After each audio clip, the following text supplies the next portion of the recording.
Si Amara Reyes ay isang babaeng puno ng pangarap sa buhay. Sa murang edad, breadwinner na siya ng pamilya dahil maaga silang naulila sa mga magulang. Isa sa mga obligasyon na kailangan niyang harapin ay ang maipagamot ang kanyang kapatid na may leukemia.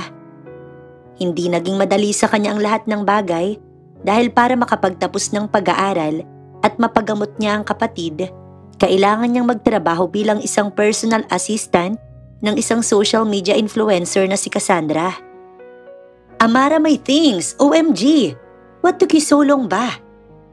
Hindi na magkanda kumahog si Amara sa pagdala sa mga gamit ng amo niyang si Cassandra. Isang sikat na social media influencer, habang nakapila pa siya sa pagbili ng inutos nitong kape. Wait lang po, Miss Cassandra. Pumipila pa po ako. Sabi niya sa kabilang linya. May idadagdag pa sana siya, pero pinatayan siya nito ng linya. Paano ko ngayon dadalhin ng kape at gamit niya? Bahala na nga. Habang naglalakad sa hallway ng building, hindi alam ni Amara kung anong gagawin para makita niya ng maayos ang kanyang nilalakaran. Sobrang dami kasi ng mga pinadala nitong mga gamit. Idagdag pang hawak niya ang mainit nitong kape. Hindi sinasadya, nabangga siya sa isang tao at nabitiwan lahat ng gamit na dala niya. Ganon din ang mainit na kape na natapon sa suot nito. Agad siyang dinumog ng takot at kaba. Oh my God! Sorry po! Walang ibang naisip si Amara kundi ang kung paano siya mapapatawad ng natapunan niya ng kape. Puti pa naman ang suot nito. Sorry po talaga. Kinuha niya ang panyo sa dalang bag at ginamit pampuna sa damit. Hey, it's fine. Come on. You don't have to do that. Baritonong sabi ng nasa harapan niya at pinigilan ang kamay niya sa pagpupunas. Otomatiko siyang natigilan sa ginagawa nang makaramdam siya ng kakaiba. Dahan-dahan siyang nagtaas ng tingin rito na kanyang ikinagulat. Hindi nakaligtas sa kanya ang pagkamangha habang nakatitig sa mala-Adonis na lalaking nasa harapan niya. Sobrang gwapo at puti nito. Ang perpekto ng muka. Para itong isa sa mga model ng Louis Vuitton o mas higit pa. Para itong isang Greek god sa mga nabibiling mga libro sa literatura. Isang drawing sa nagsakatawang tao. Gwapo, gwapong-gwapo. Lord, tao pa po ba itong nasa harapan ko o pinapasundo niyo na po ako? Napamaang siya. Nakatitig pa rin siya dito. Alam ko pong sinabi ko sa inyo na tall, dark and handsome ang hanap ko sa lalaki. Pero Lord, this time binabawi ko na po. Katulad po ng nasa harapan ko na lang sana. Kung may kasama lang siguro siya ngayon, nakurot niya na dahil sa kilig. Here, nabalik siya sa katinuan nang iabot nito sa kanya ang mga gamit niyang nakaayos na. Sobrang lambot ng boses nito. Walang mapipitas na galit. Sorry po talaga, hindi ko po sinasadya. Hingi niya ng paumanhin rito dahil sobrang nakakahiyang nagawa niya. No, don't be. I wasn't looking on my way. So partly it's also my fault. Agap nito at hindi naman nakaligtas kay Amara ang swabe nitong pagbigkas.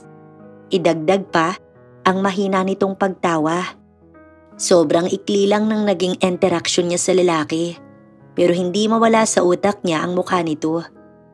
Kahit na nakatanggap siya ng masasakit na salita mula kay Miss Cassandra, hindi niya magawang dibdibin dahil hindi mawala sa utak niya ang figura ng lalaki. Parang naging motivation niya ang interaksyon nilang dalawa kahit na ilang araw na ang dumaan. Pero ang pinanghihinayangan niya ay kung bakit hindi niya nakuha ang pangalan nito. Saan din kaya siya nakatira? May GF na kaya siya? Sana makita ko ulit siya dito malapit sa village. Pag-iisip niya habang naglilinis sa loob ng banyo. Wala siyang klase sa university at maaga pa lang, tumungo na siya sa bahay ni Cassandra. Nakailang doorbell na siya, ngunit wala pa ding nagbubukas sa kanya sa labas ng gate. Maya-maya ay bumungad sa kanya ang iretabling mukha ng amo. Bakit ngayon ka lang? Late ka ng 10 minutes. Gigil nitong sabi habang pilit nang umingiti. Takot itong makita ng mga kapitbahay na nagtataray siya sa iba. Mahalaga pa din sa kanyang image niya sa labas. Pumasok ka na sa loob. Bilisan mo. Pasensya na po, Miss Cassie. Kaibigan ba kita para tawagin mo ko ng ganyan? Singhal pa nito sa kanya matapos makapasok sa loob ng kanyang bahay. Late ka ng 10 minutes. Bawas ang sahod mo. Ang aga-aga pinag-iinit mo ang ulo ko. May mga bisita ako sa taas. Bring me some wine sa taas. At tinignan pa siya mula sa ulo hanggang paa bago umakyat. And some wine glasses too. Dagdag pa nito. Narinig din ni Amara ang mga tawanan ng mga bisita ng amo.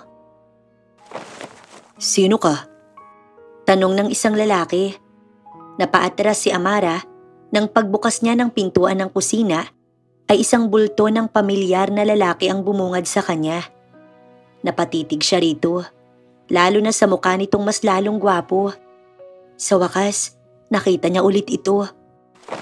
Pero, anong ginagawa nito dito? Tanong niya sa sarili. Ilang araw na siyang naninilbihan sa bahay ng amo na si Miss Cassandra, ay hindi niya man ito nakikita. Sa dalas nilang magkasama ni Cassandra, ni minsan hindi niya ito nakitang kasama nito o kakilala man lang. You're a thief, aren't you? Nakataas ang isang sulok ng labi nito. Hindi ba siya nito naaalala? Kakaibang pangihinayang ang naramdaman ni Amara. Naku, hindi po. Personal assistant po ako ni Miss Cassandra. Natatarantang sabi niya dahil sa takot. Baka tanggalin siya nito sa trabaho. O higit pa, baka kalad rin siya nito palabas ng bahay o tumawag ng pulis para siya ay ipahuli. Calm down. We've met before. Nakahinga siya ng maluwag nang tinawanan siya ng bisitang lalaki. Hindi naman pala niya ako nakakalimutan. Nakahinga siya ng maluwag at lihim na napangiti si Amara. I know, she told me about having a PA. Pero hindi niya sinabi sa akin na kasing ganda mo ang kinuha niya. You could pass as her sister. Napangiti siya sa sinabi nito. Hindi niya alam na may bolero rin pala ito bukod sa pagiging gwapo.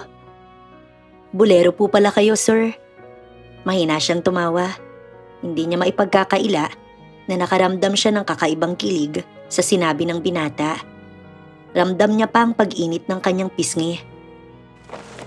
I'm trying to light up your mood. Sobrang seryoso mo kasi. I'm Gio, Cassie's fiancé. And you are? Nakalahad ang kamay nito sa kanya. Parang may bumaras sa lalamunan niya dahil sa sinabi nito. Amara po, huwag na lang po tayong mag-shake hands. Lambot po ata ng kamay niyo. Nakakahiya naman. Mahina siyang tumawa. Pinapalakas ang loob niya. So, siya pala ang fiancé ni Miss Cassandra? Sabi niya sa isipan nang malaman na ang taong nagustuhan niya at ang fiancé ng amo niya ay iisa lamang. May pait siyang naramdaman sa narinig. Minsan na nga lang magkagusto sa lalaki, taken pa.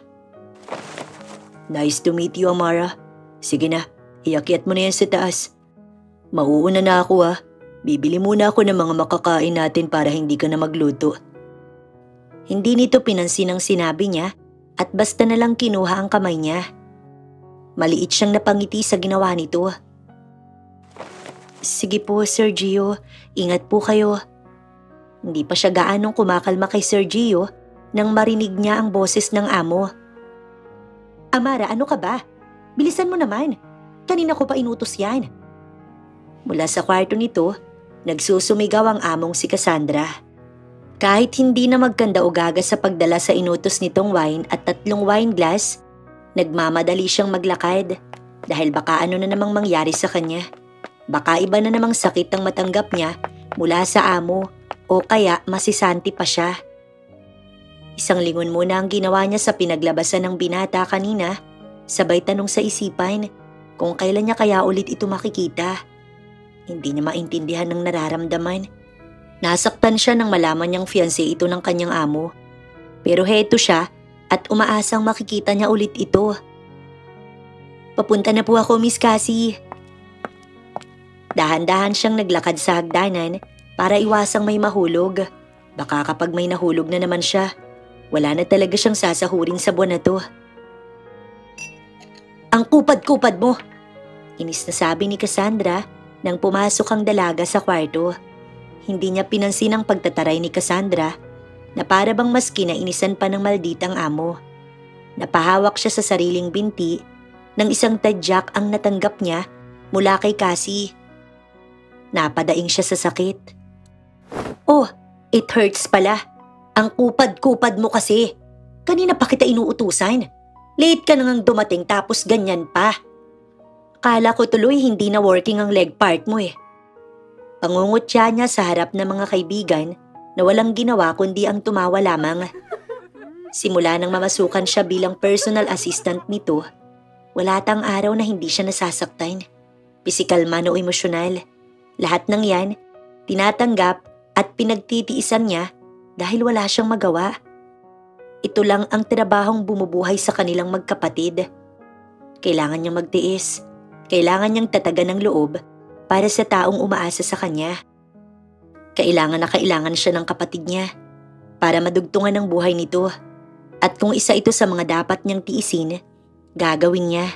Lalo pat malaki rin naman kasi ang sinasahod niya dito. Naramdaman niya ang pagkalam ng kanyang sikmura. Ngayon lang niya naisip na kanina pa ng umaga walang laman ng tiyan niya. Bumuga siya ng hangin matapos sulyapan ng wall clock. 9:00 na pala ng gabi pero hindi pa rin siya nakakatapos sa paglilinis. Kumalamang sikmura ni Amara at natakam sa mga pagkaing nasa lamesa. Ito yung mga tipong handa sa hapagkainan na hindi naman nila laging natitikman.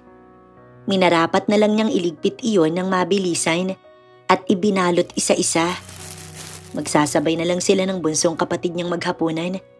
Kahit na sa palagay niya, medyo late na sa pangkaraniwang oras ng pagkain. Sigurado kung happy tummy na naman ito si Bunso. Nakangiting bulong ni Amara. Kinabukasan, maaga siyang pumasok sa trabaho dahil may pasok pa siya ng hapon sa university. Napailing si Amara habang nakatingin sa maraming suka na nagkalat sa loob ng CR.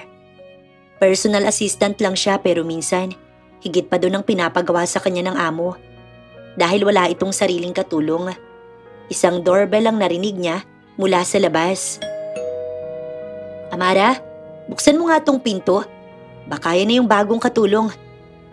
Bagot na sigaw nito habang magulo ang buhok nito. May bagong katulong? Ibig sabihin may makakasama na ako sa paglilinis dito? Hindi maiwasan ni Amara ang lihim na mapangiti sa ideyang may makakasama na siya sa gawaing bahay. Bahay-eskwelahan at trabaho lang ang ginagawa niya sa buhay. Kaya kung may makakasama man siya rito, ay mas makakabuti para sa kanya. Maliban sa hindi na siya maghihirap pa sa gawaing bahay, mukhang hindi na rin siya late na makakauwi kapag gabi. Nagulat siya na isang may edad na babae ang bumungad sa kanya. Nakadaster at mukhang gusgusin dahil sa halos gutay-gutay na ang bag nitong dala. Katulong ito pero maaaring maihalin tulad sa isang Marian Rivera na nagkaedad na. Mukha itong mabait, maamo at may angking ganda sa likod ng pagtanda nito. Magandang umaga po. Kayo po ba ang sinasabing nag-apply na katulong kay Miss Cassandra? Magalang na tanong niya rito. Oo, ako nga iha. At lumawak ang pagkakangiti nito. Ganun po ba? Sige po, pasok po muna kayo. Nalakihan niya ang pagkakabukas ng pintuan at tinulungan ng matanda sa mga dala nito. Saktong pagpasok nila sa sala ay ang pagbaba naman ng kanilang amo. Nakaroba lang ito, bagong ligo at nakaharap sa cellphone dahil mukhang gumagawa ito ng content. Siya ba si Cassie? Nakangiting komento ng matanda nang makita ang babaeng pababa ng hagdanan. Siya nga po si Miss Cassandra. Tsaka manang, ayaw niya pong tinatawag siya ng Cassie ng ibang tao. Medyo may pagkamaselan po rin yan si Madam eh. Nagiging tigre po siya kapag tinatawag siyang kasi ng mga hindi niya ka-close. Ang pabulong na sabi ni Amara habang nahahalata sa muka ang pilit ng ngiti. Ganoon ba, iha? Salamat sa impormasyon. Pero, tigre, nagiging tigre si Miss Cassandra. Papaano? Gulat na gulat ito at sunod-sunod ang tanong sa kanya. Hindi niya maiwasang hindi matawa. Ay, hindi po. Agap niya kaagad dahil mukhang hindi nito naintindihan ang ibig niyang sabihin. Huwag niyo na lang pong intindihin. Minsan ko na siyang makita sa TV nang mapadaan ako sa karinderya. Sobrang bait niya, hindi ba? At sobrang ganda niya talaga, no? Mukhang hindi makakabasag pinggan ang muka. At ngumiti ito sa kanya. Hindi niya alam kung ano ang isasagot, kung magsisinungaling ba o magsasabi ng totoo. Unti-unting naglalaho ang malaking ngiti niya sa labi at napalitan ng maliit. Tumikim siya at mas minabuting wag na lamang sumagot. Dahil kung siya lang, hindi na siya mag-aaksaya ng oras para magsabi ng kasinungalingan. Sasabihin niya talaga ang totoo. Gaano man ito kabait sa harap ng kamera na nakikita ng karamihan sa TV at cellphone. Kabaliktaran naman sa likod ng mga lente, sa personal o sa totoong buhay. Kahit na ang aso'y mukhang hindi masisikmura ang ugali nito. Pero para sa katulad niyang kailangan ng pera, kailangan niyang magtiis. Wala akong naalala na nagpapasok ako ng pulubi sa bahay ko. Tumaas ang kilay nito at pinasadahan ng tingin ng matanda mula ulo hanggang paa. Bakit mo to pinapasok, Amara? Ang dumi-dumi. Maarte nitong tinuro ang manggas ng skirt ng matanda. Nanay mo? Sarkastika nitong dagdag habang nakatingin kay Amara. Miss Cassandra, siya po yung katulong. Yung sinabi mong pagbuksan ko po ng pinto. Nag-aalinlangang sabi niya rito. Saglit niyang sinulyapan ng matanda na ngayon ay nakayuko na. Parang kinurot ang puso niya sa nakikita. Alam niyang napapahiya ito. Ganun ba? Akala ko kasi nanay mo eh. Hindi naman kasi nalalayo ang itsura. Pareho kasing medyo gusgusin at medyo mga walang fashion sense. My godness! Nakakahiya kayong isama sa mga mall. Walang kaklas-klas sa pananamit. Look at your style. Amara, is that even a fashion? Kupas na kupas yung jeans mo pati na ang t-shirt mo. Pangungutya pa ng amo. Nakaramdam siya ng pagkahiya sa sarili at pinasadahan ng refleksyon sa malaking salamin na nasa harap niya. Isang maluwag na jeans at malaking t-shirt na nabili niya pa sa ukay-ukay ang suot niya sa araw na ito. Wala namang problema sa kanyang ganitong suot. Kung kaya pang isuot at hindi siya nasisilipan, okay lang. Hindi niya lang talaga alam kung bakit sobrang big deal sa iba ang mga tulad nito. Well, anyway, turuan mo siya sa mga ginagawa mo, Amara. I have to go. Kailangan ko pang makipagkita mamaya sa fiancé ko. Maarte itong nagpagpag ng kung anuman sa sariling mga palad bago naglakad pabalik sa itaas. Siguraduhin mong hindi yan magkakalat, Amara. Ikaw ang malilintikan sa akin. Ayoko na mga tanga-tanga. Yes, Miss Cassandra. Sagot naman niya. Isang malalim na buntong hininga ang ginawa niya at kinagat ang sariling labi bago nahihiyang hinarap ang matanda. Hindi naman siya dapat mahiya pero pakiramdam niya. Siya ang nahihiya sa ginawa ng kanyang amo. Pasensya na po talaga. Ganyan lang po si Miss Cassandra. Siya ang humingi ng pasensya sa mga nakakahiyang ginawa ng kanyang amo. Isa pa, kung kayo po ang nanay ko, magiging masaya po ako. Ang ganda niyo kaya. Papuri niya sa matanda. Huwag niyo pong pinag-iintindi yung amo natin. Kulang na kulang po yan sa atensyon kaya magagalitin. Madalang po kasing bisitahin ang fiancé niya. Secret lang po natin yun ha. Pagbubunyag pa niya ng tungkol sa amo. Tama nga ako. Mahinang sabi nito at may tunog dismayado na bahagyang ikinakunot ng noo ng dalaga. Ano pong tama kayo? Tanong niya, ngunit umiling lang ito at ngumiti sa kanya. Ako nga pala si Esang. Tiya Esang na lang ang itawag mo sa akin. at malambot ang boses nitong sabi, "At ikaw naman si Amara, hindi ba?" Sinagot niya ito ng may pagkagiliw at dinala niya ang matanda sa magiging kwarto nito at tinuruan niya sa mga gawain na kailangan itong gawin. Nakaramdam siya ng awa kay Tia Esang. Matanda na ito ngunit kailangan pang magtrabaho. "Tia Esang, kaya niyo po ba ang lahat ng trabaho dito sa bahay? Ako ngang ganito edad, napapagod na. Ang dami pang demand ng amo natin. Inaalala ko lang po kayo, kapag wala po ko dito't nasa labas kami ni Miss Cassandra, baka mahirapan po kayo." "Sobrang bait mo, Amara, iha. Sana lahat katulad mo." Hinaplos nito ang mukha niya, bagay na ikinatuwa ng dalaga dahil matagal siyang nangulila simula nang mawala ang kanyang ina. "Walang anuman, Tia Esang, hayaan niyo pong ituring ko kayong sarili kong nanay." Lumipas ang 1 linggo, buong araw na siyang nanatili sa bahay ni Cassandra dahil bakasyon na sa pinapasukan niyang eskwelahan. Sa mga araw na nagdaan, ipinagpasalamat niya na wala pa siyang nababalitaan kay Tia Esang na sinasaktan ito ng amo nila gaya ng ginagawa sa kanya. Kitang-kita sa mukha ni Tia Esang ang pagkabigla at takot sa mga tila nagbabagsakang kagamitan sa loob ng bahay ng among babae. Anong nangyayari sa loob? Halata sa figura ni Tia Esang ang pagkabahala nung minsan na nag-aasikaso sila sa hardin. Naku, mukhang sinasaniban na naman ang amo natin. Walang ano-anong nasabi ni Amara.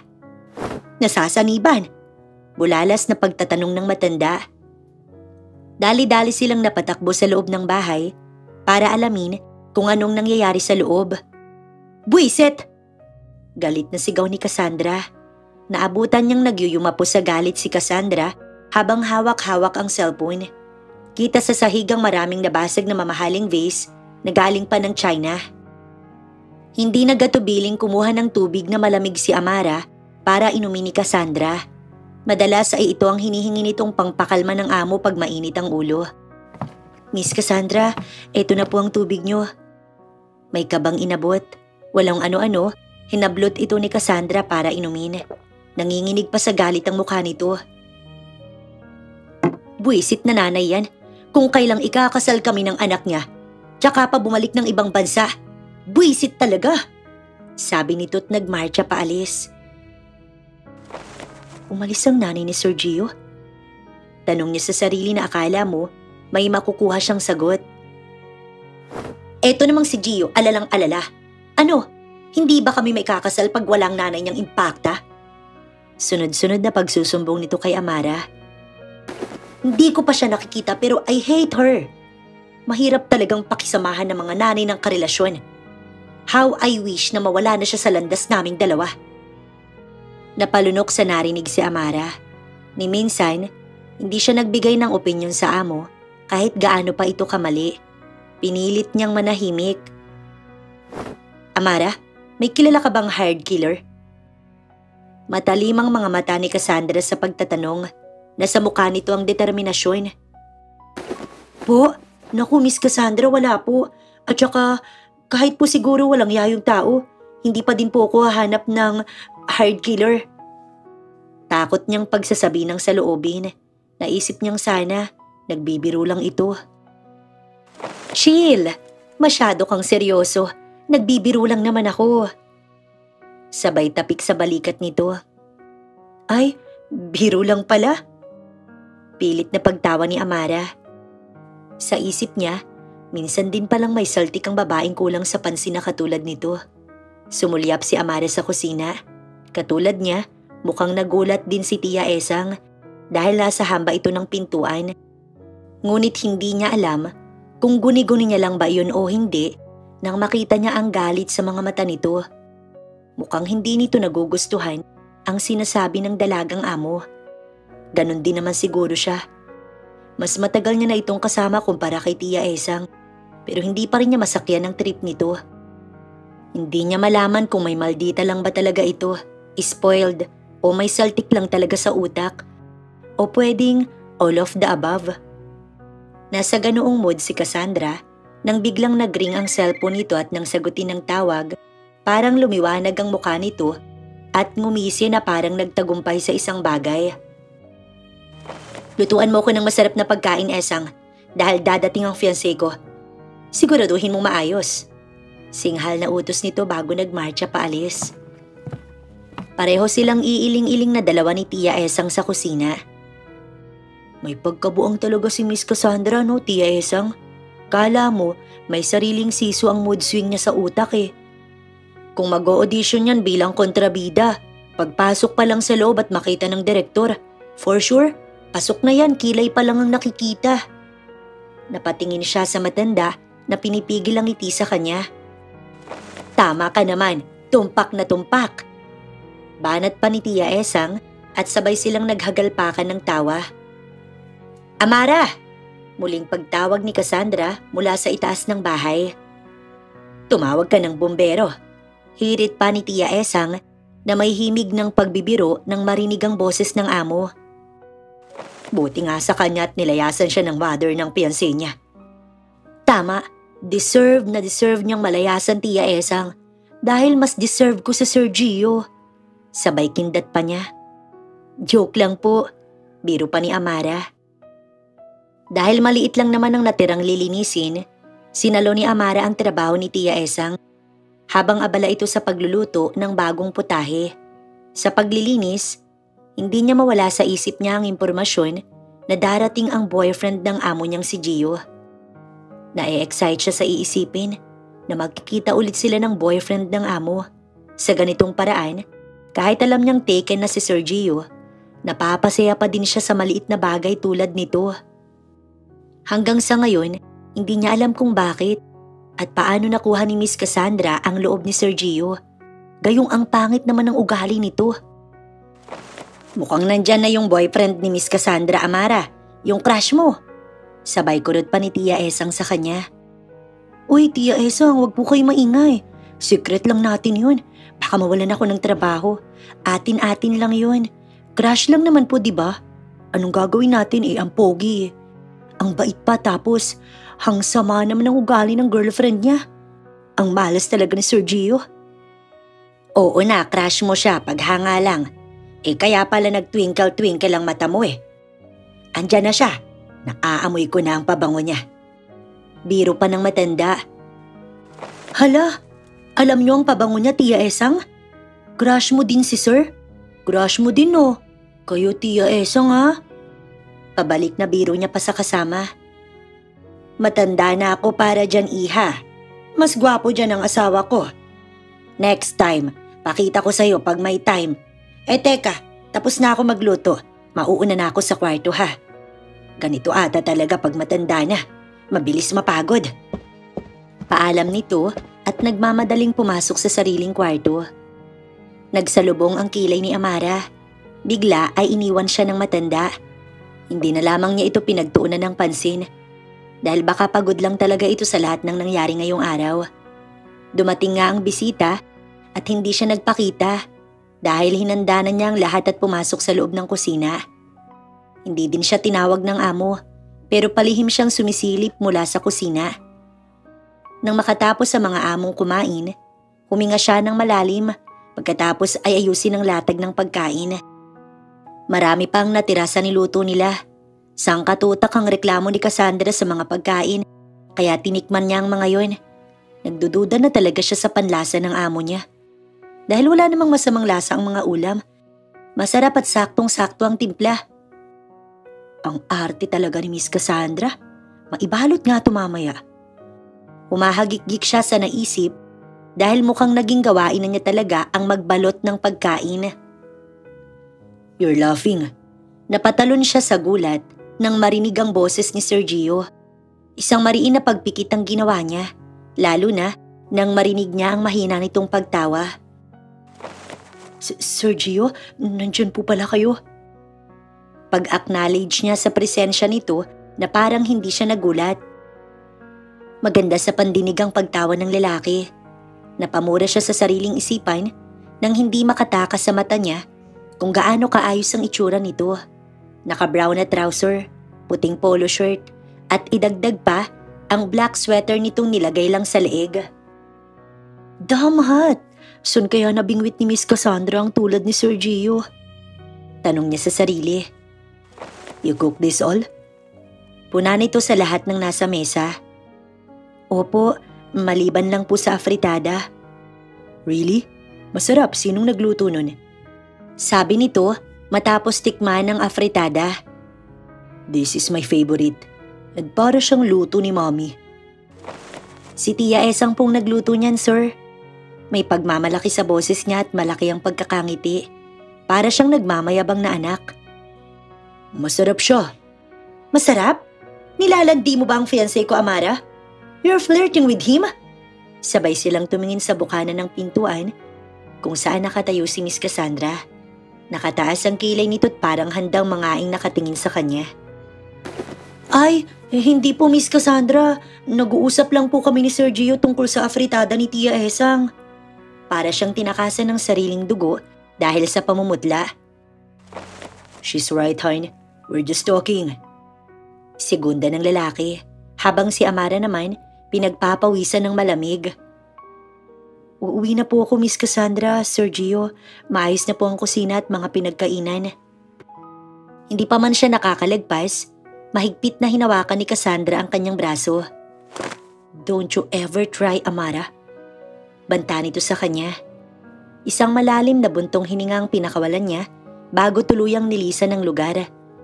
Laking pasasalamat niya at hindi siya nakatikim ng higit pa doon sa amo. Kinabukasan, naabutan niyang naguhugas ng pinggan ang matandang kasama. Magandang umaga, Tia Esang. Paunang bati niya rito. Ngunit nagulat siya nang mabilis siya nitong hinila. Nakita ko kayo nag-uusap ni Sir Gio. Napatingin siya sa matanda. Nagmumuka itong tsismosa sa ginagawa kaya hindi niya mapigilang hindi matawa. At hindi maipagkakaila ang mga mata mo. Halatang gusto mo siya. At sa tingin ko, ganoon na rin siya sa iyo, Amara. Hindi sinungaling ang emosyon na nais iparating ng mga mata natin. Kaya kitang-kita ko ang mga ningning sa inyong mga mata.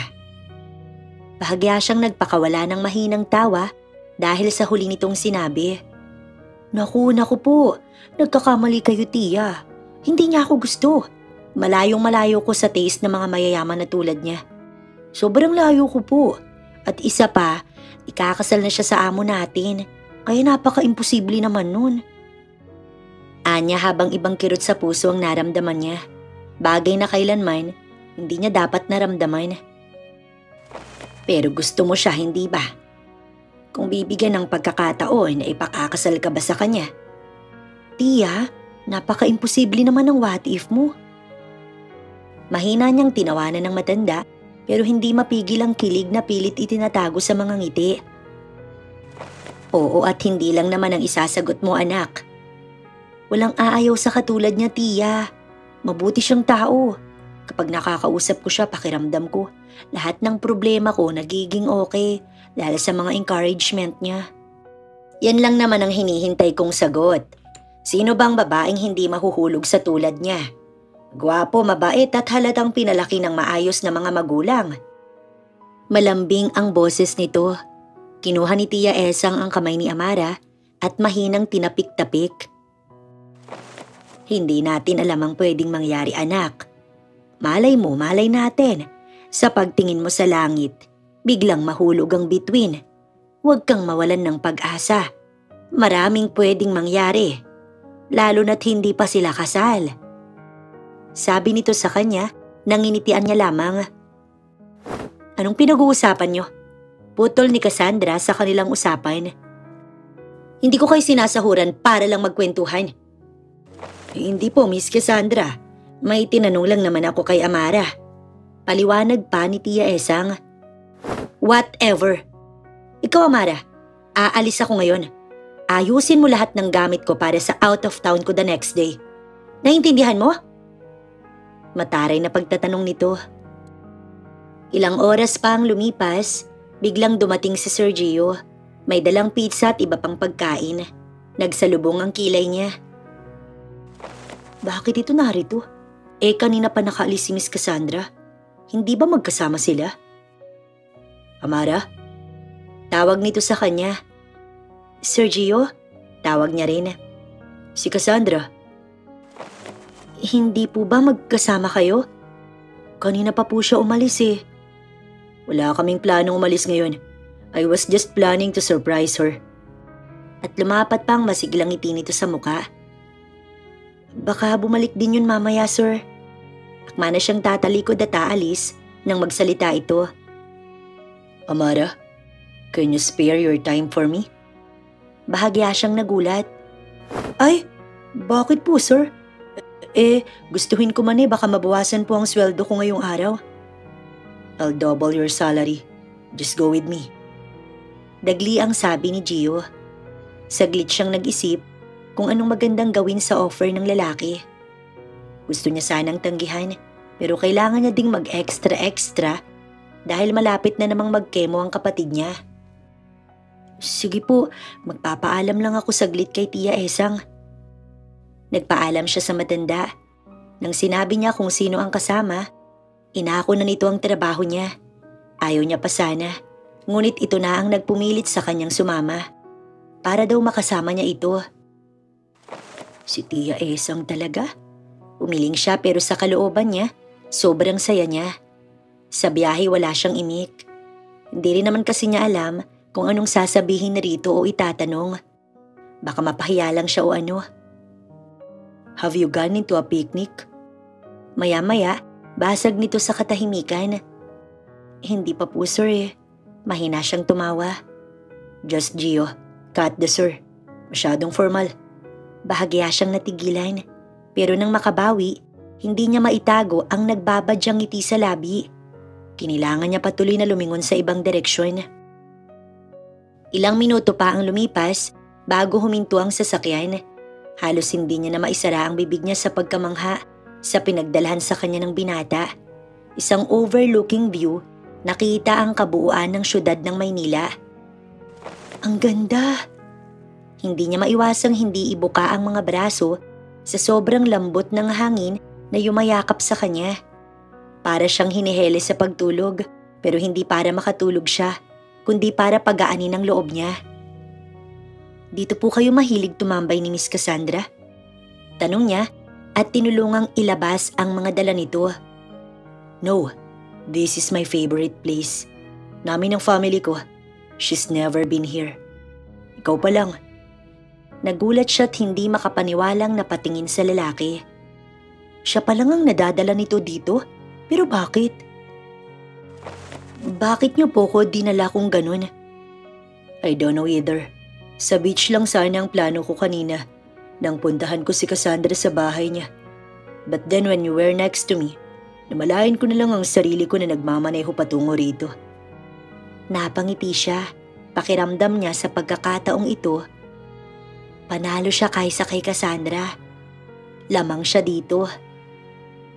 Matapos mag-set up ng picnic nila, sabay silang umupo at sa hindi malamang dahilan, ay kakaibang kuryente ang naramdaman niya nang bahagyang mahawakan ito ang kamay niya. Biglang bumilis ang tibok ng puso niya sa hindi normal na paraan para itong nakikipagkarera. Sabay silang nagbawi ng kamay. Sorry, okay lang, kasalanan ko din naman.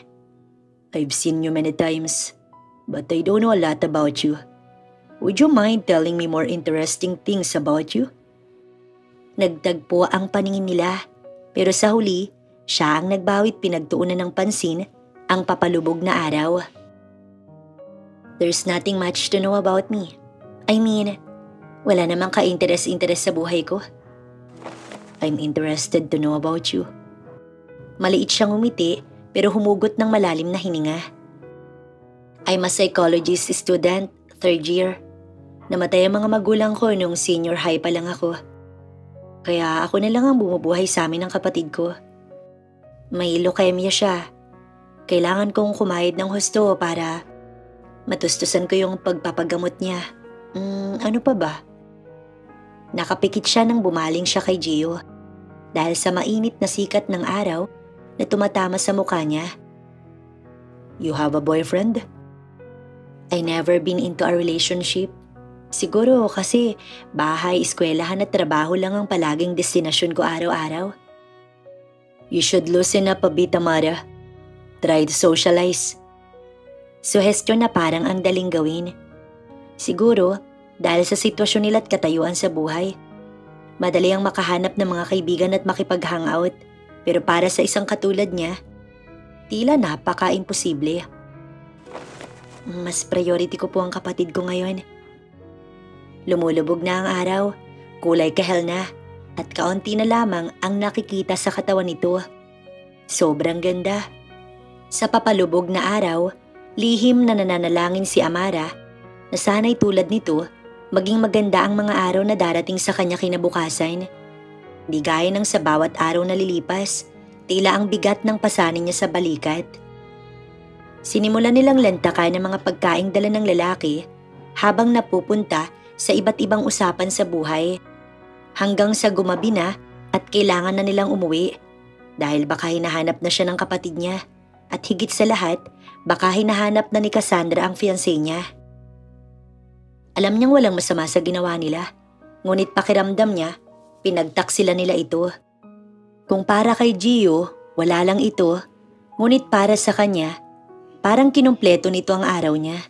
Sa kahit na maikling oras na nagkasama sila, kumpleto at kontento na siya. Buong akala niya, hanggang doon na lang ang pagkikita nila at hindi na kailan pa man mauulit. Pero sa hindi malamang dahilan, ay araw-araw silang lumalabas ni Gio at pumupunta sa ibang paborito nitong lugar. Siguro dahil gusto niya ito ay ni kahit na kaunting pagtutol, hindi niya magawa. Binabayaran din kasi siya nito, kaya pakiramdam niya okay lang. Bonus na lang ang nararamdaman niya para dito. Mas mahalaga pa din ang perang dagdag niyang kikitain para sa gamutan ng kapatid niya. Ngunit lahat ng kasiyahang naramdaman ay tila nawalan ng saysay nang naging sunod-sunod ang naging problema niyang kinakaharap sa buhay. Para siyang tinakasan ng kakayahang magpahinga. Nagmistula siyang walang karapatan para dito. Nakayuko siya sa hallway ng hospital habang hinihintay ang resulta ng lab test ng kapatid matapos niya itong isugod sa hospital kagabi. Pasalamat na lang siya na maaga siyang nakauwi kagabi. Tinawag ang pangalan niya at isang marahas na paghinga ang pinakawalan niya. Para siyang binagsakan ng langit at lupa nang sabihin sa kanya ng doktor ang kailangan niyang gawin upang maisalba ang kapatid niya. Hindi niya alam kung paano nangyari ang lahat ng ito, gayong sinunod naman niya ang lahat. Paano mabilis kumalat ang sakit ng kapatid niya sa katawan? Naging stage 3 ang sakit nito. Naapektuhan ng white blood cells ng kapatid mo, Miss Reyes. She needs to undergo chemotherapy. At ngayon pa lang, sinasabi ko sa'yo na this will cost a lot of money for every session. Para siyang naging bingi sa buong paligid niya. At ang tanging paghinga niya lang ang naririnig niya. Di niya alam kung paano niya nakayanang bumalik sa kwarto ng kapatid at manatili ng ilang oras dahil kinailangan niyang magtrabaho. Ngayon niya mas kailangan magtrabaho ng mabuti para sa kapatid. Kailangan siya nito. Sa awa ng Diyos, ay nakayanan naman ni Amarang mabayaran ng 2 dumaang session ng chemotherapy ng kapatid niya. Yun nga lang, may paparating pa na gastusin at hindi niya alam kung aabot pa sa petsa ng sahuran niya ang chemo ng kapatid. Mukhang kinailangan niyang mag-advance. Wala siyang choice. Kailangan niyang kausapin si Cassandra. Amara, in my office now. Madiin at parang galit na sabi ni Miss Cassandra habang nasa kalagitnaan siya ng paglilinis ng banyo. Nalilito man, sumunod siya rito. Nadaanan pa niyang nagtatanong ng mga tingin ni Tia Esang sa kanya.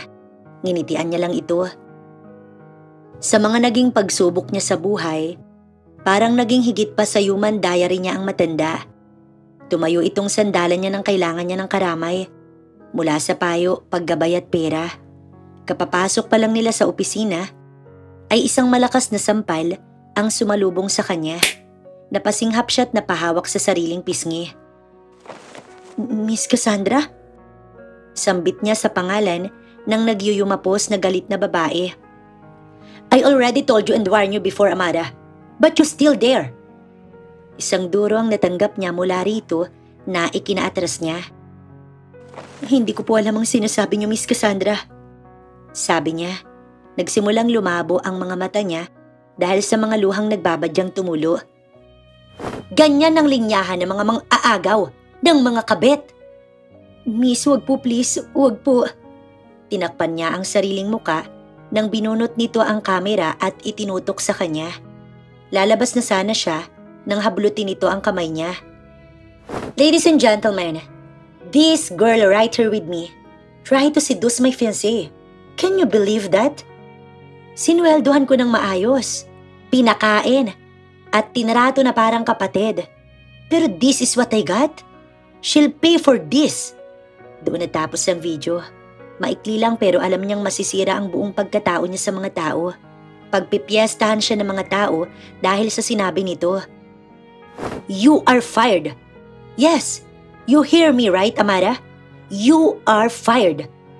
Sigaw nito na labis niyang ikinagulat. Walang pag-alinlangan, lumuhod siya sa harapan nito. Please, huwag po Miss Cassandra. Nagmamakaawa po ko sa inyo. Ito lang pong alam kong makakatulong sa kapatid ko. Nasa hospital po siya at kailangan ng chemotherapy. Maawa po kayo sa akin, please. Huwag po Miss Cassandra. Umiiyak niyang pakiusap sa babae. Ngunit parang walang narinig si Cassandra at tinawanan lang siya. Kapatid mo na naman? Hanggang ngayon pa rin ba? Umaasa ka pang gagaling ang kapatid mo? There's no hope for people like you. Walang ibang patutunguhan ng mga mahirap na katulad nyo, kundi ang putikan. So I would suggest na hayaan mo na lang ang kapalaran ng humusga. Your sister will die. Now, get out of my Gundam house. Sigaw nito at itinuro ang pinto ng opisina. Please, Miss Cassandra, huwag niyo pong gagawin to. Pagmamakaawa niya, umaasa na may pag-asa pang magbago ang utak nito. Nakakatawa ka, Amara? Umiling ito na parang dismayado at lumabas. Sinubukan niyang habulin ng babae, ngunit pumasok ito ng sariling kwarto. Wala siyang ibang nagawa, kundi ang umiyak sa labas. Umaasa pa rin siyang maawa ito sa kanya na may pag-asa pa. Ngunit halos lumipas ng 1 oras at wala pang Miss Cassandra na naawa sa kanya. Subalit isang mainit na mga bisig ang yumapos sa kanya mula sa likuran niya. Amara anak, tama na. Tumahan ka na. Hindi ako pwedeng tumigil, tiya. Kailangan ko ng pera para kay Daisy. Kailangan niyang gumaling. Pagsusumbong niya sa matanda na parang isang bata, mas niyakap pa siya nito ng mahigpit. Gagaling ang kapatid mo, anak. Hindi siya mawawala sa tabi mo. Pero hindi mo dapat binababa ang sarili mo sa isang katulad niya. May iba pang paraan. Bakit ang baba ng tingin ng ibang tao sa ating mahihirap, tiya? Bakit ganun ang mga mayayaman? Bakit sila mata pobre? Hindi lahat ng mga mayayaman mata pobre, Amara. Mayroon pa rin naiiba. Malambot ang boses nitong sabi sa kanya. Ngunit bakit parang ang hirap paniwalaan? Marahan siyang inakay ni Tia Esang habang pababa sila ng hagdanan. Hindi na siya umiiyak, ngunit sobrang bigat pa rin ang kanyang pakiramdam. Tuloy ay napatanong siya sa sarili kung bakit ito nangyayari sa kanya. Kung may nagawa ba siyang hindi maganda para parusahan siya ng ganito at kailangan pa talagang madamay ang kapatid niya. Bit-bit ang bag na dala kanina ay bit-bit niya rin ang mabigat na dibdib.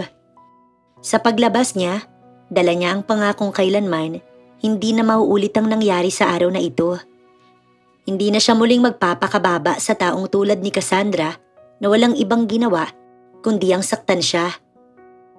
Dahil may nadadaanan siyang grocery store habang patungong hospital, sinubukan niyang mamasukan kahit na janitress lang. Ngunit halos maubos niya na ang lahat, walang sino man ang tumanggap sa kanya. Hindi nga siya nagkakamali.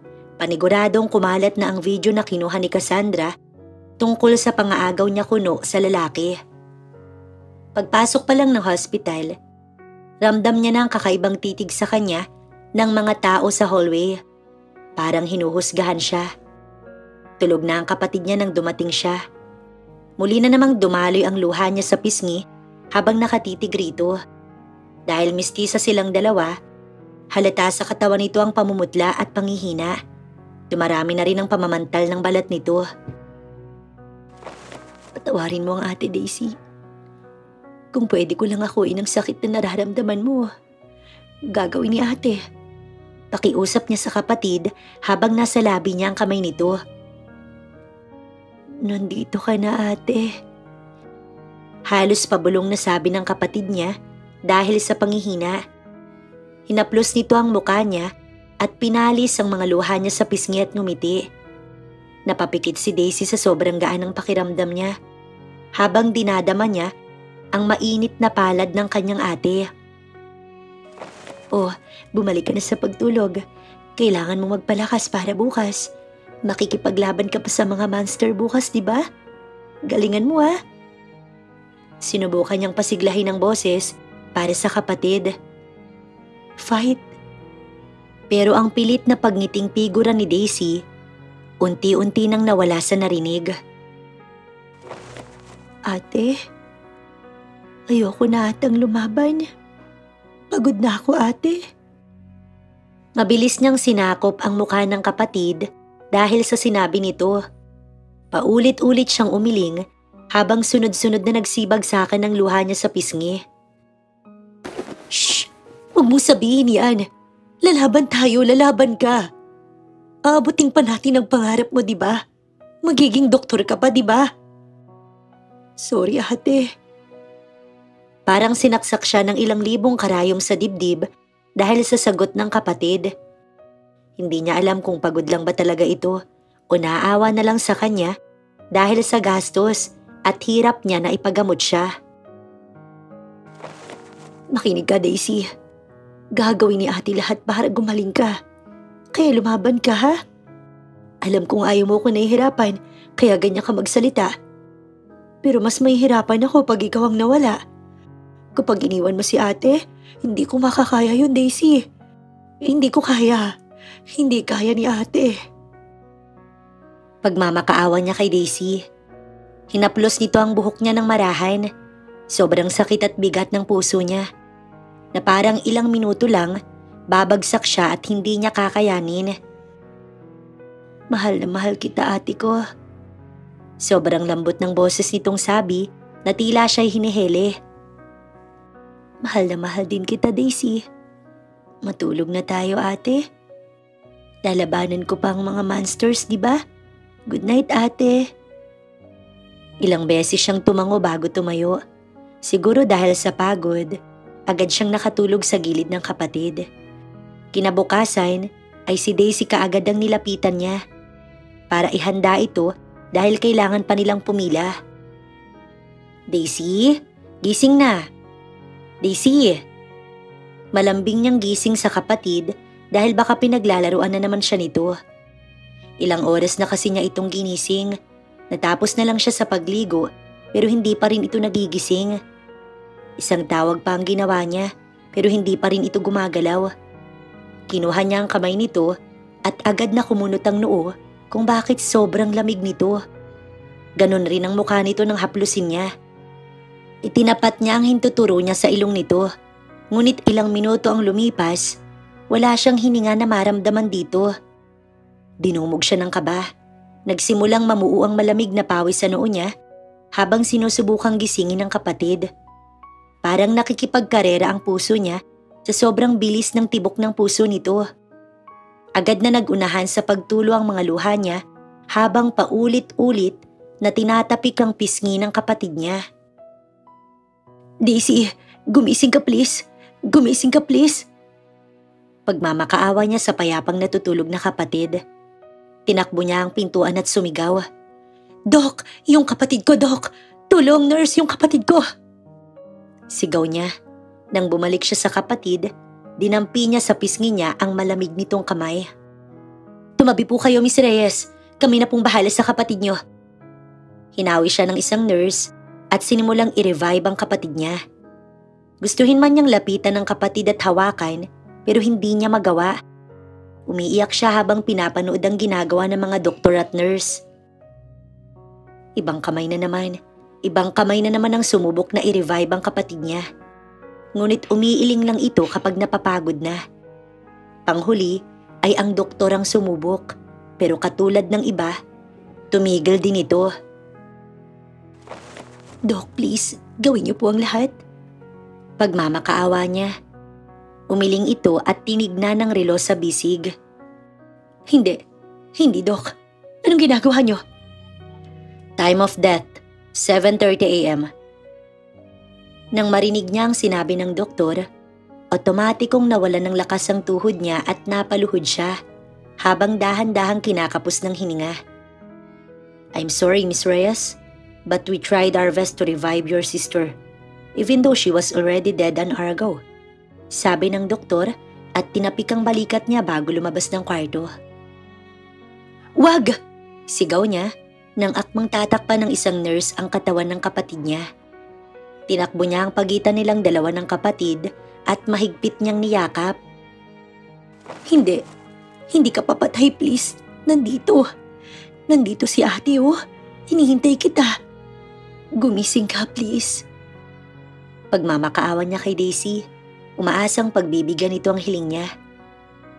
Lahat gagawin ko. Please lang, huwag mong iiwan ang ate." "Paano na ako? Hindi ko kaya, Daisy." Mas lalong lumalakas ang iyak niya. Niyugyug niya ang katawan ni Daisy at diniin sa kanya. Walang tigil ang pagbuhos ng luha niya habang mahigpit niya itong yakap. Para siyang tinakasan ng sariling lakas, nang dahan-dahan siyang napaupo sa sahig at niyakap ang sariling mga paa. Walang tigil sa paghagulgol na parang bata. Wala siyang ibang ginawa kundi ang umiyak ng umiyak. Hindi niya agad pinadala sa morgue ang katawan ni Daisy dahil ang hirap-hirap tanggapin na ang taong naging lakas mo bigla kang iniwan ni hindi niya maramdaman ang sarili. Walang nakiramay sa pagkamatay ng kapatid niya kahit na ilang araw na nanatili ang katawan nito sa bahay nila para sa burol. Walang kahit na sino, kahit na noong oras na para ilibing ito, walang dumalo. Walang sumama sa kanya para ihatid sa huling hantungan si Daisy. Hindi niya maiwasang hindi manumbat dahil noong mga panahon na kailangan sila ng kapitbahay nila, nandoon sila para tumulong. Pero noong sila na ang nangangailangan ng karamay, walang kahit na sino ang dumating. Alam niyang mali ang questionin ng Panginoon, ngunit hindi niya maiwasan. Bakit sa lahat ng pwedeng magdusa, bakit kailangang silang dalawa ng kapatid niya? Sa dinami-rami ng pwedeng mawalan, bakit siya pang wala ng karamay sa buhay? Hinayaan ni Amara ang sariling mabasa ng ulan at yakapin ng malamig na hangin. Dahil pakiramdam niya, dinadamayan siya ng kapatid at sinasabing magiging okay ang lahat. Ngunit pakiramdam niya, lumipas man ang panahon, hindi siya magiging okay. Dahil nang mawala sa kanya ang kapatid, parang nawala na rin siya ng kasama nito. "Sana isinama mo naman ako. Ang daya mo." Umingo siya at tumingala sa madilim na kalangitan. Parang nakikiayon ng kalangitan sa kanya. Parang naramdaman nito ang sobrang bigat ng puso niya. 1 linggo na ang lumipas, pero parang ngayon lang ang nangyari ang pagkawala ni Daisy. Sariwang-sariwa ang sugat nito sa puso niya at hindi niya alam kung paano gamutin. Nakatitig siya sa isang invitation na dumating sa kanya. Hindi niya alam kung sinong nagpadala ng invitation na ito. Nakasulat doon kung saan, anong oras at kung ano dapat ang isuot sa araw ng kasal ni Cassandra at Gio. Nanggilid ang luha sa mga mata niya habang puno ng galit na nakatitig sa pangalan ng babaeng kinamumuhian niya. Ang babaeng dahilan kung bakit nawala si Daisy, kung sana binigay lang niya ang sahod niya. Naipagamot niya sana sa araw na iyon ng kapatid niya. Hindi niya makakalimutan ng ilang beses niyang pabalik-balik sa bahay ni Cassandra para makuha ang huli niyang sahod. Ang pera na lang na iyon ang pinanghahawakan niya para maipagamot si Daisy dahil naka-schedule na ang araw ng chemotherapy nito. At kung wala siyang maibigay na pera, madedelay ito. Yun nga ang nangyari. Na-delay ang chemotherapy ng kapatid niya Dahilan para mahirapan ito't hindi na makayanan. Pinunit niyang makapal na invitation at itinapon sa basurahan. Sa kabilang banda, excited na si Gio na ipakilala ang fiancé niya sa mama niya na si Doña Celestina. Nag-rent siya ng isang exclusive restaurant para sa mga espesyal na bisita, media at mga importanteng mga tao sa buhay nila bilang mag-partner. Surprise event ito para kay Cassandra, lalo pat ito ang pinaka-aabangan ng lahat. Inayos ang buong lugar ng simple at nagkaroon ng magandang plano pagpasok sana ni Cassandra. Ito ang unang beses na magkikita ang ina ni Gio at Cassandra. Tagwang mga bisita, nasa gilid lahat at nag-aabang ng queue kung kailan papasok.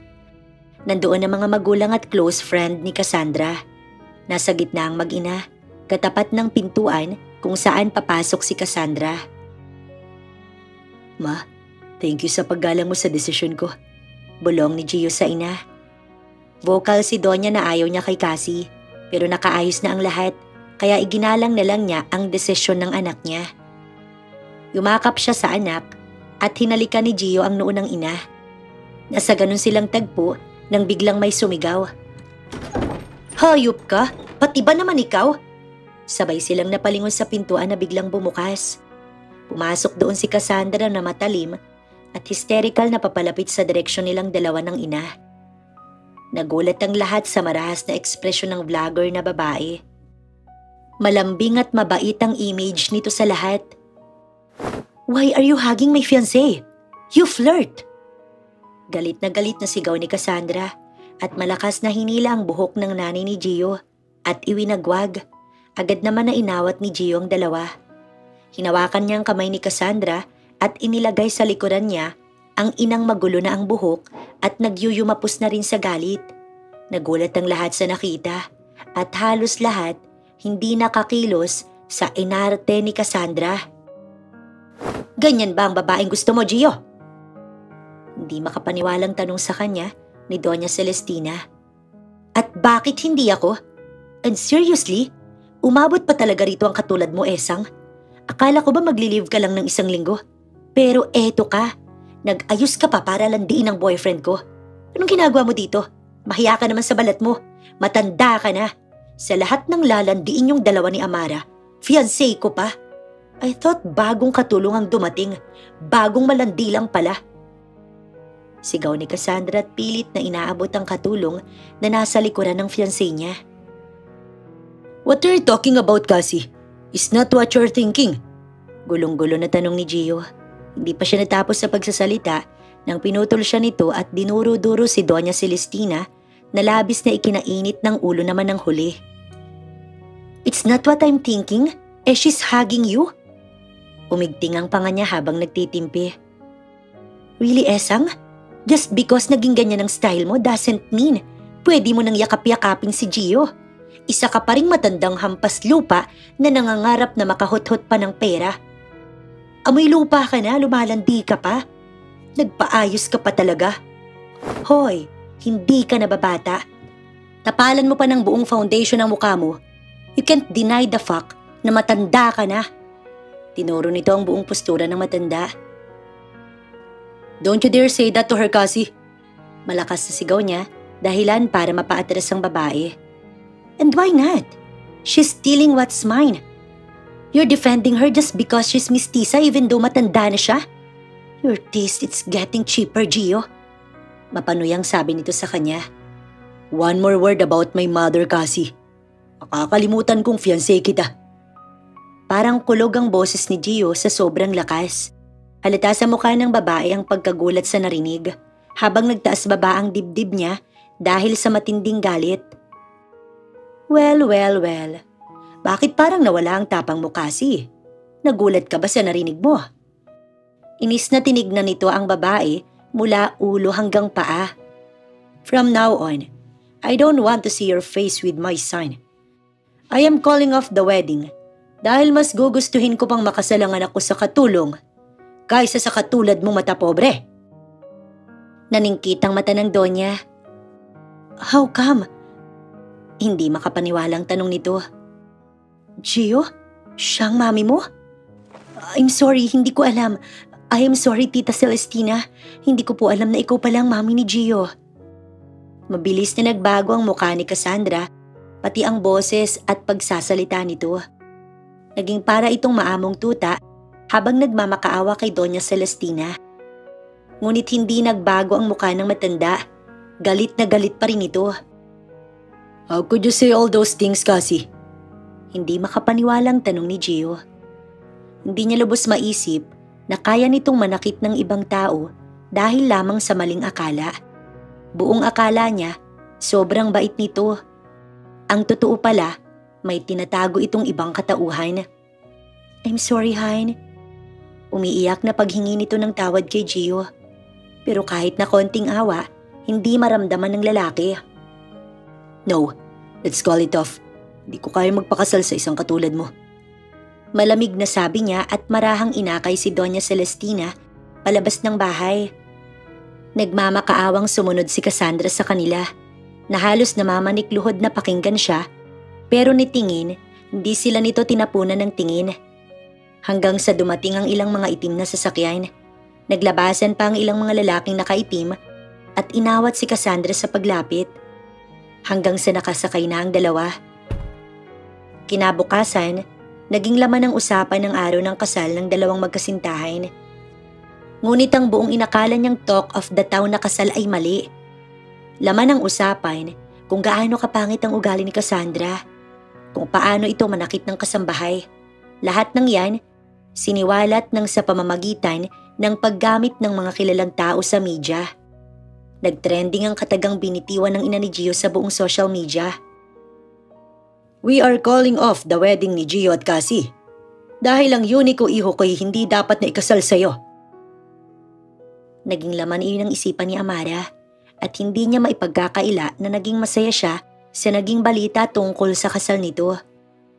Pero nakakapagtaka kung paano ito nakakuha ng mga matitibay na ebidensya na makakapagpatunay. Lihim na lamang niya iyong ipinagpasalamat. Sa araw ding yun, hinuli ng mga pulis si Cassandra sa kasong attempted murder sa ginawa niyang pagtulak kay Tia Esang at sa mga pananakit nito. Laman iyon ng balita buong araw. Ang dating taga-suporta nito, tila tigreng galit na galit sa babae sa comment section. Madami ang hindi na sumuporta sa kanya at naging biktima na rin siya ng sarili niyang cancel culture mindset. Pinost na ni Amara ang pinapanood nitong video sa app. Napangiti siya.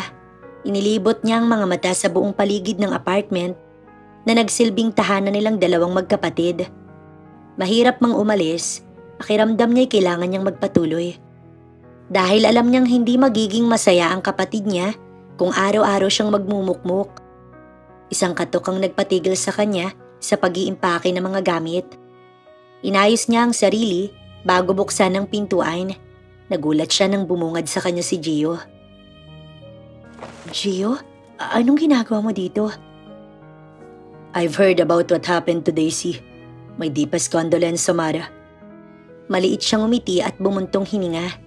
Bukod sa doktor, ay ito pa lang ang taong nakiramay sa kanya. Yun nga lang ay huli na. Salamat. Narinig ko rin ang nangyari sa kasal niyo dapat. Gusto kang makita ni Mama.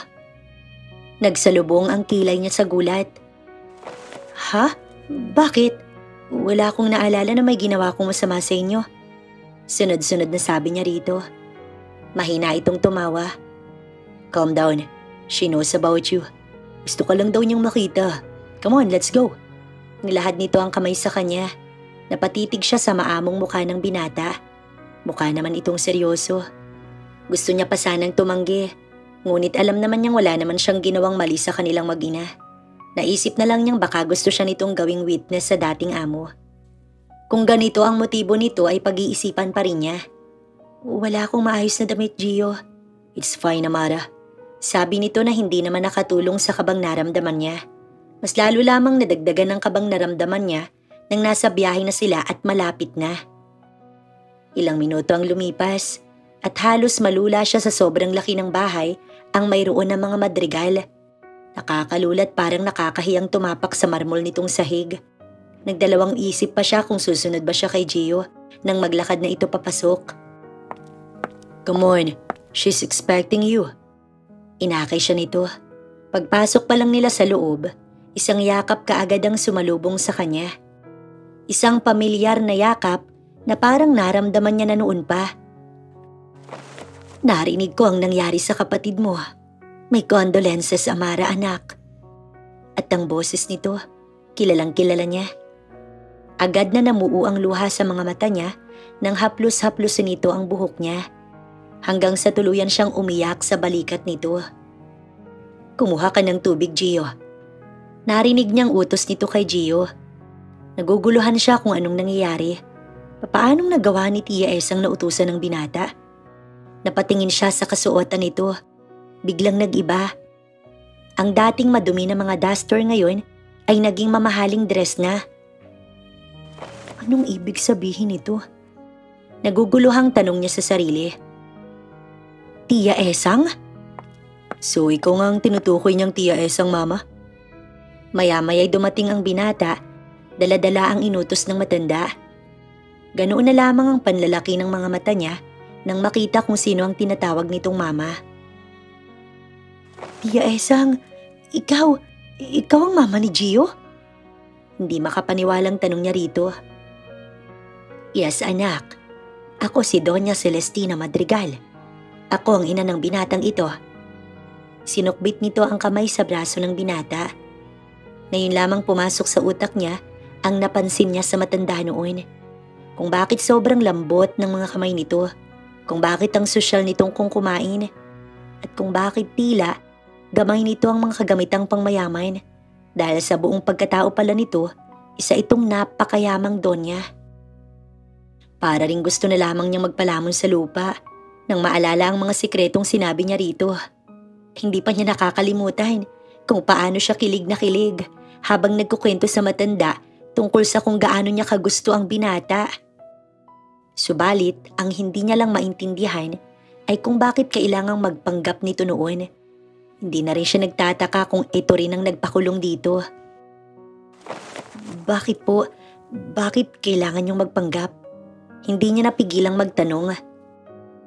Dahil gusto kong malaman ang totoong ugali ni Cassandra, Amara. At hindi nga ako nagkakamali nang halos araw-araw niya tayong saktan. Hindi ko siya gusto para sa anak ko noon pa man.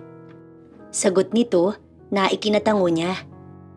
Come on, let's talk about this over lunch. Inakay siya nito papasok sa kusina kung saan maraming pagkain ang nakahain.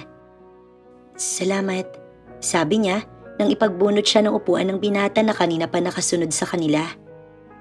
Marami silang nagawang pag-uusapan ni Doña Celestina habang kumakain.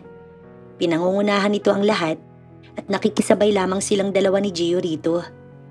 Tama nga ito nang sinabi nitong hindi lahat ng mayaman ay mata pobre. Dahil ang malaking halimbawa roon ay ang matanda. Hindi nito pinaramdam na iba sila ng katayuan sa buhay. Bakit niyo nga po pala ako pinatawag Doña Celestina?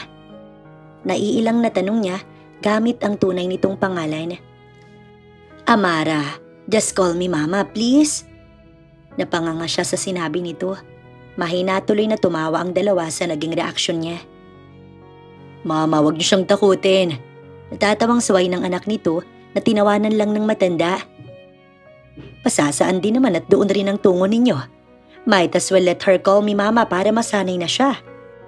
Sabi naman ng matanda na ikinagulo ng utak niya. Ganito ba talagang mag-usap ang mga mayayaman? Ang hirap makijoin. Sabi niya sa sarili habang nanonood sa mag-ina. Call me Mama, anak. Baling nito sa kanya. Hindi po ba nakakailang kung tatawagin ko kayong Mama? Hindi niyo naman po ako anak. Oh, please don't. You will be my daughter once you two get married anyway. Nalunok niya ng buo ang kinakain niyang karne dahilan para mapaubo siya. Mabilis na naglahad ng isang basong tubig si Gio sa kanya. Mama, saway nito sa ina. Oh my God, I am sorry anak. Paghingi nito ng patawad sa kanya at pumunta sa likuran niya para haplusin ang likuran niya. Okay lang po ako, salamat po. Ano pong kasalang tinutukoy niyo? Tanong niya sa matanda nang makabalik na ito sa sariling upuan. I really want you for my son, anak. Ang gusto ko, mapunta sa mabuting babae ang anak ko. And I know you are the best for my son. That's why I want you to get married. Sabi nito na labis niyang ikinagulat. If you were thinking that I am doing this because I know you love my son, it is one of the main reason because I know you genuinely love my son so much. Dagdag nito na ikinainit ng kanyang pisngi. Hindi niya ito ina pero siya ang nahihiya para rito. Gusto niya na lamang magpalamon sa lupa. Nang sinulyapan niya ang binata sa harapan niya, nakita niyang nagsusumipol nitong ngisi. Palihim niyang minasahe ang noo niya sa hiya. Ayoko po, Doña Celestina. Unti-unting nawala ang ngisi sa mukha ng binata habang napaayos naman ng upo ang matanda. Mukhang hindi nila inaasahan ang sagot niya. Siguro, sa ibang pagkakataon at panahon papayag siya. Pero sa ganitong sitwasyon, para na rin niyang pinatunayan ang sinabi ni Cassandra tungkol sa kanya. Na inagaw niyang binata rito. Mahal niya ang binata, tama ang Donya. Pero sa tingin niya, hindi sila nararapat sa ngayon. Ayoko pong magsinungaling sa inyo dahil minsan ko na rin po kayong itinuring na ina. Isa sa mga dahilan kung bakit ayaw ko ay dahil pakiramdam ko ang nararamdaman ko para kay Gio. Ang isa sa mga dahilan kung bakit nawala ang kapatid ko. Kasi kung hindi ko pinanindigan ang nararamdaman ko nun, hindi magagalit si Cassandra sa akin. Ibibigay niya sa akin ang sweldo ko at naipagamot ko sana si Daisy. Pero hindi. Naging makasarili ako. Pag-amin niya sa tunay na nararamdaman. Isang butil ng luha ang hindi niya napigilang pumatak. Naiintindihan kita, anak. I'm sorry. I'm being irritational. Yumakap ito sa kanya mula sa likuran at hinalikan ng kanyang ulo. Higit pa sa ibang rason ay ang ayaw niyang ikasal sila ni Gio dahil gusto lamang ng ina nito sa kanya. Ayaw niyang tila napipilitan ito sa kanya. Mas gugustuhin niyang wag na lang. Pasensya na po talaga, Doña Celestina, Gio. Hindi ko po maibibigay ang kahilingan niyo. Paghingi niya ng tawad rito, na inilingan at nginitian lamang ng Donya. Wala kang dapat ipaghingi ng tawad. But can you still call me Mama? Palagi mo sanang tatandaan na bukas ang pamamahay ko para sa'yo kapag gusto mong bumisita. Thank you po, Mama. Sa pag-uwi, hinatid siya ulit ni Gio. Habang nasa biyahe, binalot sila ng nakakabinging katahimikan. Wala ni isa sa kanilang nangahas na magsalita. Hanggang sa marating na lang nila ang harap ng kanyang bahay. Akmang bubuksan niya ang pintuan nang magsalita ang binata at dumampi sa kamay niya ang mainit nitong palad. I like you, Amara. Can we really try? May pagsusumamo sa boses nito habang nakatitig sa mga mata niya. Maliit at malungkot siyang umiti rito tsaka umiling. Sa kabila ng lahat ng nangyari, Gio, hindi pa ako handang pumasok sa isang relasyon. Ayokong patunayan na tama ang paratang ni Cassandra sa akin. Sabi niya at malakas ang loob na hinaplos ang mukha ng binata. Ito ang una at siguro huling beses na magagawa niya to. Mahal kita pero hindi ko kaya. Kasi hanggang ngayon, sinisisi ko rin ang sarili ko sa pagkawala ni Daisy. Kung naging malakas lang ako para labanan ko ang nararamdaman ko para sa'yo, sana buhay pa siya. Sana naiintindihan mo ko, Gio. I understand. Hihintayin kita kung kailan ka magiging handa. Pangako. Isang patak ng halikang ibinigay ni Gio sa kanya bago siya tuluyang binitiwan sa gabing yun. Ilang araw ang lumipas, nilisan niya ang Maynila at sa huling pagkakataon, hinayaan niyang ihatid siya ni Gio sa airport. Tinanggap ang matagal na alok sa kanya ng kapatid ng papa niya na nasa Canada. Isang psychometrian at baklang naninirahang mag-isa. Isang beses na siya nitong kinumbinsi noon, pero ayaw niya dahil walang maiiwan sa kapatid. Naging mahirap sa kanya ang lahat sa simula. Kailangan niya mag-adjust sa paligid niya, lalo na sa university na pinapasukan niya. Sanay naman siyang walang kaibigan habang nag-aaral. Ngunit hindi siya sanay na lahat ng nakapaligid sa kanya ay English ang salita. Ito ang palaging nagpapaalala sa kanya na hindi na talaga katulad noon ang buhay niya ngayon. Reyes Amara T. Bachelor of Science in Psychology, summa cum laude. Hindi naging madali ang lahat. Ang tanging alam lang niya, kinaya niya ang lahat sa mga lumipas na isang taon. Hawak-hawak ang diploma, tiningala ni Amara ang langit. Graduate na si Ate Daisy. Yumuko siya sa maraming tao bago bumaba. Nang umayo siya, ay mula sa dagat-dagat na tao, namataan niya ang isang bulto ng tao na kailanman hindi niya nakalimutan. Nakangiti ito habang pinapalakpakan siya. Ngunit hindi niya masasabi na totoo ang nakita niya dahil matapos niyang dumilat mula sa pagkakapikit, wala na si Gio sa kinatatayuan niya kanina. Siguro, guni-guni mo lang, Amara. Sabi niya sa sarili. Bakit nga ba paglalaanan kanya ng oras? Humugot siya ng malalim na hininga. Makalipas ang ilang buwan, matapos ang graduation, kabadong-kabado siya habang dahang-dahang nag-i-scroll sa screen ng laptop at tinahanap ang pangalan niya sa listahan ng mga pumasa para sa psychometrician. Natapos ang paghahanap, agad siyang nagtakip sa muka habang umiiyak nang makita niya ang pangalan. Hindi niya maiwasang maiyak sa sobrang tuwa dahil sa wakas, nakaya niya pala talaga. Licensed psychometrician na siya. I'm so proud of you, Amara. At alam ko kung nasan man ang kapatid mo, sure akong proud na proud siya sa'yo. Niyakap siya ng tito niya. Napangiti siya sa gitna ng iyak. Nakaplano na lahat sa utak niya ang mga gusto niyang mangyari sa kanyang buhay. Hindi niya akalain na sa makalipas na 3 taon, heto siya't nakatapak muli sa bansa kung saan sakit at pighati ang dulot sa kanya. Huminga siya ng malalim at nilanghap ang hangin ng Pilipinas. Umalis siya dito noon ng sakit ang dala niya, pero nang bumalik, sariwa at preskong damdamin ang dala niya. Hindi na sumama sa kanya ang tito niya dahil busy ito sa sariling kumpanya. Kaya mag-isa lang siya. Gustuhin man niyang dumaan sa ilang lugar na gusto niyang puntahan, hindi niya makaya dahil may kailangan pa siyang asikasuhin. Mamayang gabi, gaganapin ang charity event na inorganize niya. Kahit na noong kakaipon niya pa lang ng pera, wala siyang ibang naisip kundi ang kapatid niya. Kaya biglang tanda ay gumawa siyang charity para sa mga batang may sakit. Gusto niyang makatulong dahil yan ang ipinagkait sa kanila noon. Matapos siyang ipakilala sa maraming tao, dinala niya ang sarili sa isang tahimik sa lugar sa gitna ng event. Dito sa labas ng Teresa, makakalanghap siya ng hangin kaysa makihalubilo sa mga taong hindi naman siya marunong pakisamahan.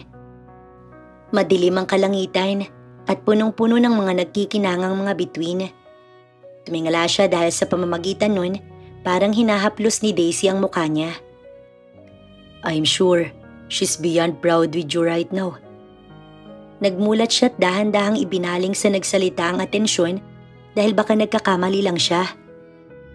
Gio? Amara? Hindi siya nagkakamali. Sa tabi niya ay isang Gio Madrigal na matagal nang nakatambay sa kanyang puso. Ganun pa rin walang pinagbago. Iba pa rin ang epekto nito sa kanya. Parang tinambul ang puso niya sa sobrang kaba. I hope you are finally okay right now. Sabi nito sa baritonong boses. I am. Sagot niya. Napatitig siya sa mukha nitong wala ring nabago. Mula sa matangos nitong ilong hanggang sa umiigting nitong panga. Pagdating sa mata at labi, ganun pa rin, nakakaakit. Lumamlam ang mga mata ng binata at hinawakan ng mukha niya. Napatitig lamang siya rito. I miss you.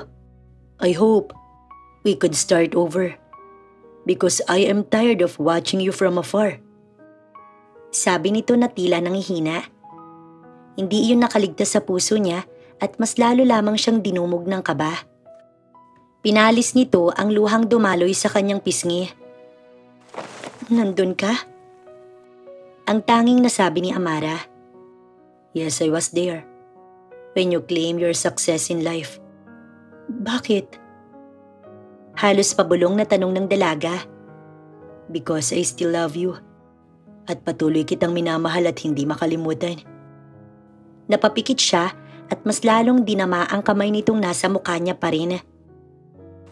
Now I know why it is easy for me to bring you to my favorite places before. Because I felt different when I am with you. You were different. Ikaw ba? Nagbago na bang damdamin mo sa akin? Meron na bang iba? Walang nagbago at kahit kailan, walang nagawang pumalit sa'yo sa puso ko. I love you too. Ikaw at ikaw pa rin ang babalikan ko. Buong pusong amin niya sa tunay na nararamdaman niya. Isang mainit na halikang sumalubong sa kanya, na lugod niyang tinanggap at sinuklian. Let's get married. Siguro naman this time pwede na. Sabi nito na labis niyang ikinagulat.